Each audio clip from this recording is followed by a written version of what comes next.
가야의 파워를 보여주는 가야의 특징, 철입니다. 가야는 철의 나라라고도 불리죠. 금강가야의 이름, 금강국이라는 이름은 쇠를 관장하는 나라다라는 의미입니다. 김해라는 지명도 쇠의 바다라는 뜻이죠. 그야말로 금강가야는 삼국시대 최초의 공업국가였으며 동아시아 최초의 해양국이라고 이야기할 수 있습니다. 왜냐하면요,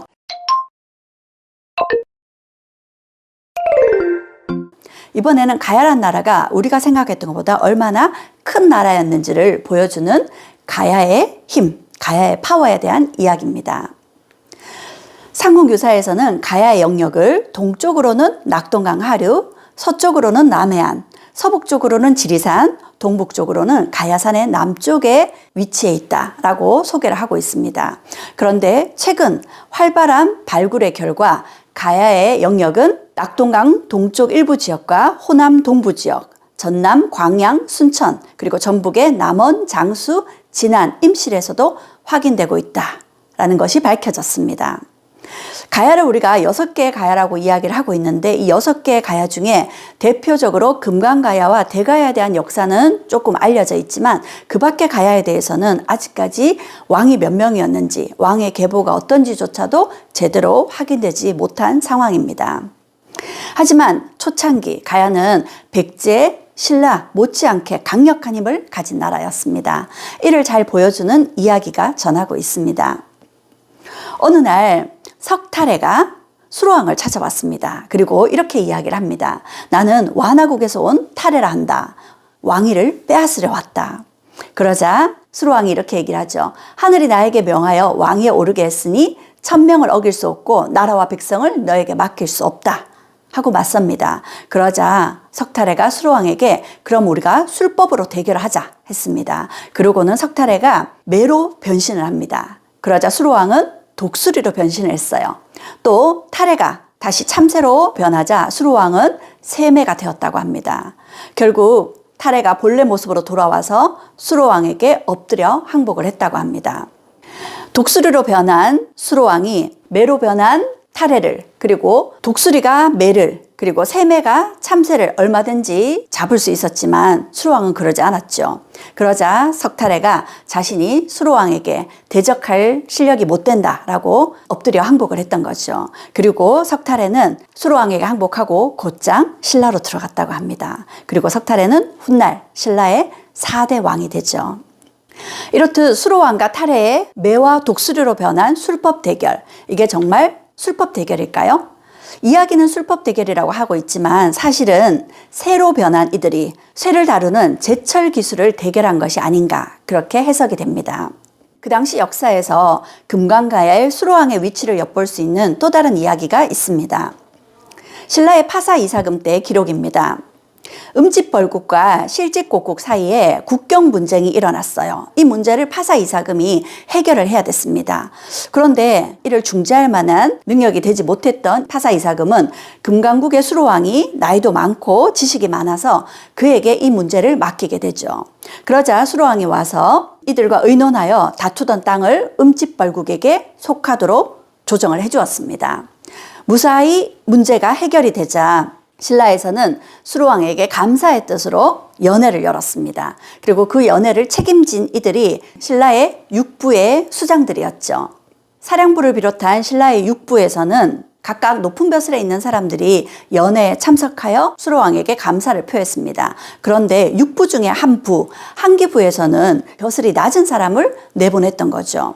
수로왕 입장에서는 크게 자존심이 상했나 봅니다. 그래서 수로왕이 한기부로 가서 한기부의 우두머리를 죽여버렸다고 합니다. 금강가야의 왕인 수로왕이 신라의 육부의 수장을 마음대로 죽였다는 거죠. 그럼에도 불구하고 신라의 왕이었던 파사 이사금은 금강가야로 돌아간 수로왕에게 아무런 항의도 하지 못했다고 합니다. 수로왕의 파워를 엿볼 수 있는 이야기입니다. 그리고 이 즈음에 신라와 금강가야가 여러 차례 전쟁을 벌였다라는 이야기들이 있는데 두 나라가 국력이 막상막하였다 라는 기록들이 전하고 있습니다. 이번에는 가야의 파워를 보여주는 가야의 특징, 철입니다. 가야는 철의 나라라고도 불리죠. 금강가야의 이름, 금강국이라는 이름은 쇠를 관장하는 나라다라는 의미입니다. 김해라는 지명도 쇠의 바다라는 뜻이죠. 그야말로 금강가야는 삼국시대 최초의 공업국가였으며 동아시아 최초의 해양국이라고 이야기할 수 있습니다. 왜냐하면요, 금강가야의 철은 주변에 있는 많은 나라로 수출되었기 때문이죠. 한이나 예맥 그리고 외가 모두 금강가야에서 철을 사갔다고 합니다. 뿐만 아니라 낙랑이나 대방까지 철을 공급했다고 하죠. 철은 그 당시에 강력한 철제 무기를 만들고요, 철제 농기구를 만들 수 있는 아주 중요한 요소였습니다. 금강가야에서는 철이 많이 생산되기도 했지만 이 철을 재련하는 기술이 굉장히 뛰어났습니다. 철을 재련하기 위해서는 1500도 이상의 온도를 올려야 되지만 금강가야에서는 숯을 사용하여 1200도까지만 올리더라도 1500도로 올리는 효과를 가져왔습니다. 그렇게 가야는 철을 1차 가공을 해서 덩이쇠를 만듭니다. 이 덩이쇠를 가지고 있으면 손쉽게 원하는 철제 무기이든 철제 농기구든 만들 수 있었거든요. 그래서 이 덩이쇠를 주변으로 수출하고 큰 돈을 벌었던 겁니다. 뿐만 아니라 가야의 덩이쇠는 화폐로도 쓰였습니다. 가야의 고분들, 특히 김해의 대성동 고분군을 발굴했더니 이 덩이쇠가 10개씩 줄지어서 깔려있는 모습을 볼 수 있었습니다. 무덤을 쓰면서 땅의 신에게 이 땅을 사겠다라는 의미로 돈으로 쓰였던 덩이쇠를 깔아둔 것이었죠. 이처럼 이 당시 가야가 만든 덩이쇠는 그 품질이 뛰어나서 그야말로 지금의 금이나 달러로 통용되었다라고 봐도 될 정도로 화폐의 가치를 톡톡히 했었습니다. 그러니 이 덩이쇠를 만들고 수출했던 가야가 큰 힘을 발휘할 수 있었던 거죠. 그리고 가야는 그 덩이쇠들을 주변 나라로 수출했습니다. 가야의 토기 중에 보면 배 모양 토기가 많이 발견되고 있습니다. 가야가 일찍부터 바다로 이러한 철을 수출했음을 엿보게 합니다. 이 당시의 가야는, 이 당시의 김해 지역에는 바닷물이 김해까지 들어왔다고 합니다. 지금 우리가 알고 있는 김해 평야는 20세기 초에 댐을 건설하면서 토지로 만든 겁니다. 이 당시에는 김해까지 바닷물이 들어와 있었던 거죠. 그래서 금강가야는 김해를 통해서 주변 나라와 활발히 교류할 수 있었습니다. 이렇듯 가야는 철로 많은 철갑옷을 만들기도 했습니다. 이 철갑옷을 보면 사람의 신체적 특징에 따라서 신체에 맞게끔 곡선을 활용해서 철갑옷을 만들고 있습니다. 굉장히 입체적인 재단으로 철갑옷을 만들었는데 이건 가야의 뛰어난 단조 기술을 보여주는 것입니다. 이렇게 세로로 곡선을 살린 입체적인 철갑옷을 만들었고 이걸 가죽끈이라든지 아니면 철못으로 연결을 해서 몸에 맞게 만들었다는 거죠. 뿐만 아니라 단순하게 철갑옷을 만드는 것도 쉬운 일이 아닌데 여기에는 이렇게 고사리 모양과 새 모양까지 조각을 해서 아주 화려한 철갑옷을 만들었다고 합니다. 가야의 자랑은 철갑옷뿐만 아니라 말에게도 갑옷을 입혔던 것이 확인이 되었습니다. 그동안 고구려 고분벽화에서 병사뿐만 아니라 말까지 철갑옷을 입힌 철갑 기병의 모습이 그림으로 그려져 있었는데 그것을 함안에 있는 고분에서 실제 철제 말갑옷이 완벽한 모습으로 발견이 되었습니다. 이런 것을 통해서 가야의 철갑 기병이 어떤 모습이었는지 그동안 토기로만 볼 수 있었던 그 실체를 확인할 수 있었습니다. 이처럼 가야는 동아시아 아이언로드의 중심에 있었습니다. 이번에는 가야의 파워를 보여주는 토기입니다. 기마인물령 토기입니다. 가야를 대표하는 토기로 우리에게 많이 알려져 있는 토기이죠. 그런데 이 토기는 김해 지역에서 출토된 것으로 추측이 되는데 국립경주박물관에 소장이 되어 있습니다. 제가 기증문화재로 본 공유의 힘이라는 지난 강의에서 소개했는데 이양선이라는 의사분이 이걸 구입해서 그 당시에는 집에서 보관하기 쉽지 않아서 이걸 국립경주박물관에 기증을 했다고 하죠. 그리고 국립경주박물관에 기증하면서 두 가지를 요구했다고 합니다. 하나는 도록을 만들어 달라는 것이고 두 번째는 절대 이 유물이 국립경주박물관 바깥으로 나가지 않게 해달라고 했다는 거죠. 그래서 국립경주박물관이 소장하고 있지만 김해 지역에서는 금강가의 대표적인 문화유산인 이 기마인물령 토기를 김해로 가져와야 되지 않는가라는 여론이 커지고 있기도 합니다. 가야의 토기는 여러 가지 실제 모습을 본뜬 상형 토기를 많이 만들었습니다. 가야의 토기 중에 오리 모양의 토기가 많은데요. 이 오리 토기는 하늘과 땅을 마음대로 넘나들 수 있고 먼 곳까지 갈 수 있는 청둥오리와 같은 철새를 비유를 합니다. 그래서 죽은 자를 저승까지 잘 길 안내를 해달라는 의미이고요. 그 밖에 수레라든지 배 모양, 그리고 집신 모양, 이런 것들은 죽은 이들이 저승으로 가는 길을 편히 갈 수 있게 해달라, 이런 의미가 담겨 있기도 합니다. 그리고 그 밖에도 집 모양이라든지 이런 모양의 토기들을 많이 만들었는데, 저승에서도 풍족한 생활을 영위하고 싶은 그런 가야 사람들의 가치관을 보여주는 듯합니다. 가야는 각 지역의 나라들이 많은 토기를 만들었는데 그 토기들이 조금씩 차이가 있습니다.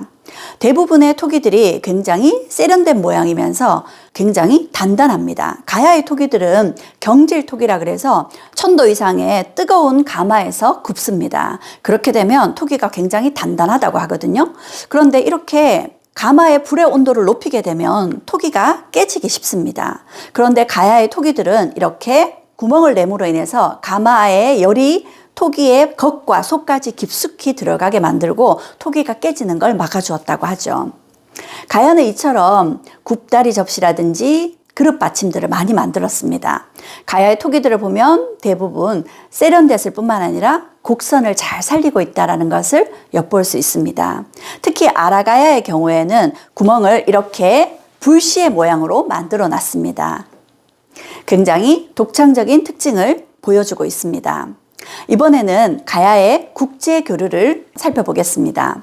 대성동 고분에서 출토된 용문이 금동 허리띠입니다. 이 허리띠는 중국에서 온 귀한 물건이라고 합니다. 바람개비 모양의 청동기, 파영동기입니다. 이런 모양의 청동기는 일본에서 그동안 주로 출토되었습니다. 그런데 일본에서 출토된 파영동기보다 훨씬 더 큰 것이 김해의 대성동 고분에서 출토되었죠. 일본과의 관계를 엿볼 수 있습니다. 대가야 고분에서 출토된 야광조개 국자입니다. 이러한 야광조개는 일본의 오키나와에서만 나온다고 하거든요. 일본과의 교류의 증거겠죠. 옥전 고분군에서 출토된 로만 글라스입니다. 로만 글라스는 로마 제국 시기에 만들어진 유리 그릇이라는 거죠. 실제로 지중해 인근에서 만들어진 걸로 추정이 됩니다. 가야가 서역에 있는 나라와도 국제 교류를 했다는 흔적이겠죠. 이번에는 가야 사람들의 문화입니다. 보여지는 것은 유리 목걸이입니다. 가야는 이렇게 유리 제품들을 좋아했다고 합니다. 여기에 있는 3개의 유리 목걸이가 얼마 전 보물로 지정이 되었습니다. 기록에 따르면 가야인들은 구슬을 제보로 삼았으며 혹은 옷에 꿰어 장식하고 혹은 목에 걸고 귀에 달았지만 금, 은, 비단을 진귀하게 여기지는 않았다고 합니다. 가야 사람들은 옥을 특별히 귀하게 생각했다고 하죠. 그러다 보니까 가야에서는 수정이라든지 유리 제품들을 많이 만들었고요. 그 중에는 그 유리 제품이 동남아시아라든지 멀리서 온 재료도 있다고 합니다. 이번에는 가야의 자랑, 금관입니다. 금관과 금동관인데요.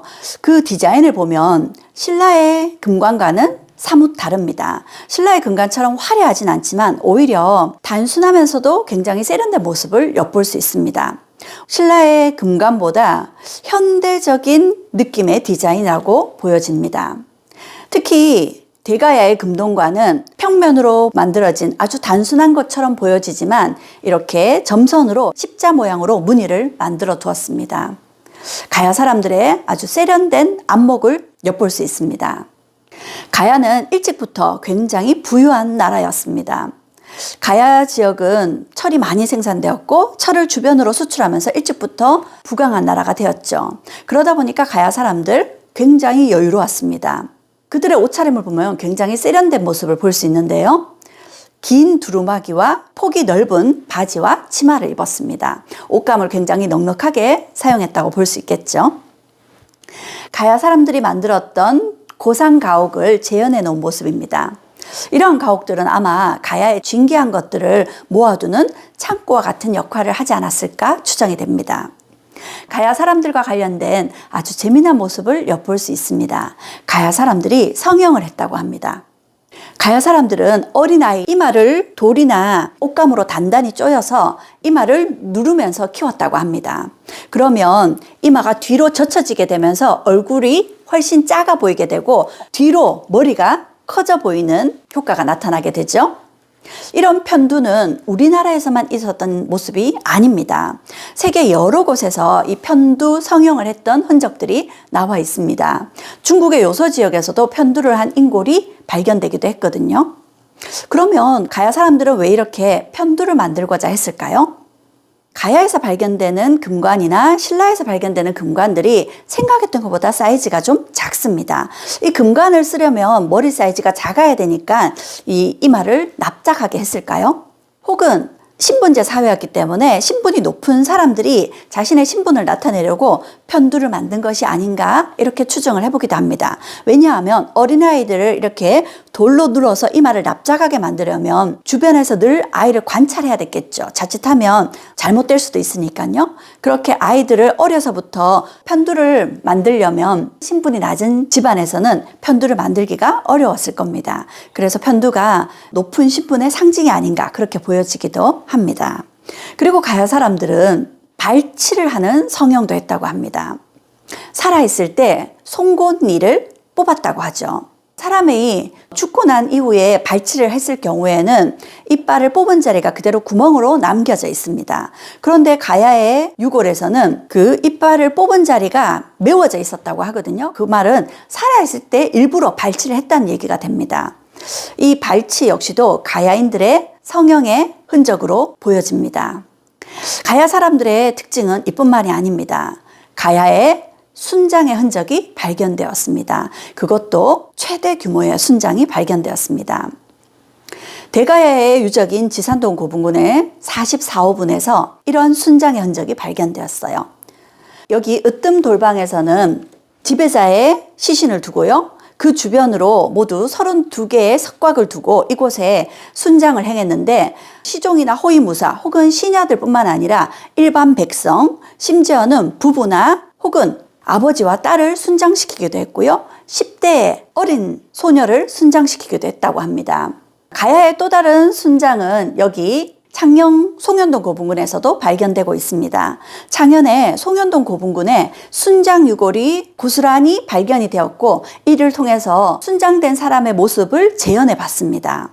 그랬더니 1500년 전 순장된 약 16세의 소녀의 순장이 확인되었습니다. 그래서 그 소녀에게 송현이라는 이름을 붙여주었다고 하죠. 또 한 가지 확인된 것이 이 유골의 정강이뼈 부분입니다. 이 정강이뼈 부분에서는 그 연골이 자주 무릎을 폈다 구부렸다 했던 흔적이 보였는데 아마도 이 송현이가 신분이 낮은 노비 출신이 아니었을까 추정하게 하는 흔적이었습니다. 이처럼 순장의 기록은 가야뿐만 아니라 부여에서도 무려 100명까지 순장을 했다라는 기록이 전하고 있고요. 그리고 고구려에서도 동천왕이 돌아가시자 많은 사람들이 따라 죽었다. 순장의 기록으로 엿보이는 기록이 전하고 있습니다. 뿐만 아니라 신라에서 순장이 행해졌었습니다. 왕이 돌아가시게 되면 남녀 각각 10명들을 순장시켰다고 하는데 지증왕 때 이를 폐지시켰다고 하죠. 혹자는 가야의 순장이 이렇게 대규모로 행해졌고 오랫동안 행해졌기 때문에 가야가 결국 삼국에 들지 못하고 쇠퇴하게 되었다 이렇게 이야기하는 사람도 있습니다.